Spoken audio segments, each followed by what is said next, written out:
मन्त्रीलाई सामान्य रुगा लाग्दा हेलिकप्टर उपलब्ध हुन्छ, तर जनता मर्न लाग्दा अस्पताल पुग्ने साधन हुँदैन, अस्पतालमा डाक्टर हुँदैनन्। मैले बोलिरहँदा सरकारको विरोध जस्तो सुनेला, तर होइन, मैले जनताको आवाज सरकारलाई सुनाउन खोज्दैछु। माननीय मन्त्रीज्यूहरूलाई प्रश्न छ, तपाईँहरू देश घुम्ने रहर हो कि समस्या समाधान गर्ने हुटुटी? विधामा घुम्न गए जस्तो गर्नुभन्दा मन्त्रालयमा बस्नुहोस्, नीति बनाउनुहोस्, निर्णय गर्नुहोस् र कर्मचारीको मनोबल उच्च बनाउनुहोस्। देशका 165 निर्वाचन क्षेत्रका समस्या र समाधानका उपायहरू समेत त्यस क्षेत्रका सांसदहरूले दिन सक्नुहुन्छ।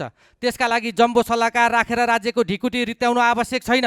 आज जनता ग्यास, मल, सञ्चार सेवा, विद्युत र आधारभूत स्वास्थ्य सेवाका लागि तडपिरहेका छन्। मन्त्रीलाई सामान्य रुगा लाग्दा हेलिकप्टर उपलब्ध हुन्छ, तर जनता मर्न लाग्दा अस्पताल पुग्ने साधन हुँदैन, अस्पतालमा डाक्टर हुँदैनन्। मन्त्रीज्यूहरू, तपाईँहरूका भिडियो र प्रचारले जनता खुसी हुँदैनन्। जनताको घर घरमा मन्त्री पुगेको होइन, सरकारका कारण समस्या समाधान भएको अनुभूति पुग्नुपर्छ।